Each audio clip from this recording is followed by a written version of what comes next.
myself Dr. Ishani from Ahmedabad.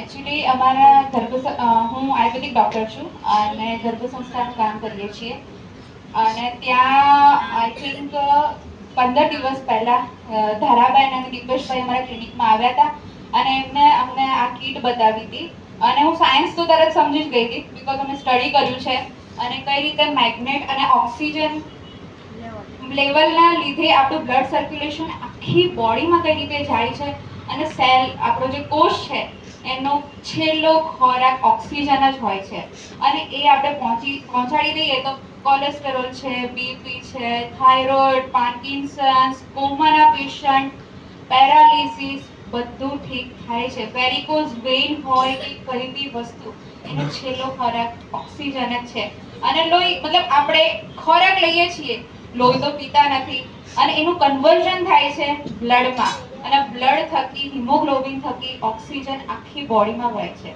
અને આ જે બાયોટોરિયમ કંપની અને ડોક્ટર સાગર સર જોશી સરે જે મેગ્નેટ બનાયા છે એવા મેગ્નેટ કે જે સ્પેસ સૂટમાં યુઝ થાય છે અને એ મેગ્નેટની તાકાતથી રાત્રિ બધા તમે 8 કલાક એના ઉપર સુવો, જ્યારે ઊભા થાઓ ત્યારે તમે હાથમાં આ બેલ્ટ પહેરી લો અને જ્યારે બોડીમાં નાખવાની વાત આવે ત્યારે એને પાણી રૂપે તમે નાખો છો એટલે આખી બોડી અને અંદર એનું ડિટોક્સિફિકેશન થાય છે, યુરિનનો ફ્લો તમારો વધશે, તમારા ફીસીસમાં સ્ટૂલના પાસ રૂપે તમારા ટોક્સિન્સ જશે અને ધીમે ધીમે કહેવાય ને કે સ્ટમક એ કોથળી જ છે.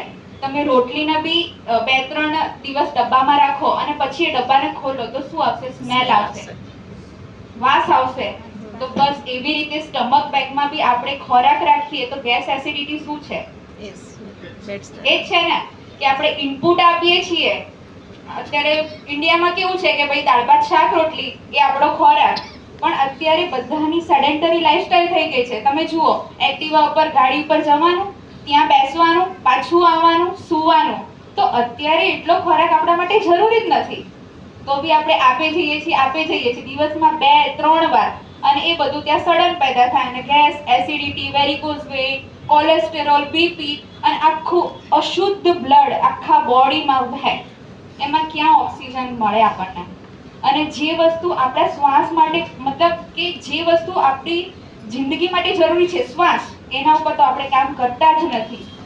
આમ લીધો અને છોડી દીધો, ક્યાં ઓક્સિજન અંદર જવાનો છે અને ક્યાં ઓક્સિજન મળવાનો છે? તો એ માટે બાયોટોરિયમમાં ડોક્ટર સાગર સરે આ વસ્તુ આપી. જેટલા બી હું એમ કહીશ કે જેટલા યુઝ નથી કરતા અને ફર્સ્ટ ટાઈમ આવ્યા છે, એક વખત ખાલી લો, વિશ્વાસ કરીને લો. તમે ખુદ એ વસ્તુ અનુભવો ત્યારે તમે શેર કરશો. જ્યારે તમે અનુભવશો ને ત્યારે ફિલિંગને તમે શેર કરશો ને. ખુદ હું તમને કહું તો મારો યુરિનનો ફ્લો, કારણ કે અમે ડોક્ટર છીએ, નાનામાં નાની વસ્તુ અમે એનાલાઇઝ કરતા હોય, ઓબ્ઝર્વ કરતા હોય. અગર મારી જિંદગીમાં મેં એનાલાઇઝ કર્યું હોય અને હું આવ્યો અમદાવાદથી અહીંયા તો કઈ પ્રોડક્ટમાં દમ હશે તો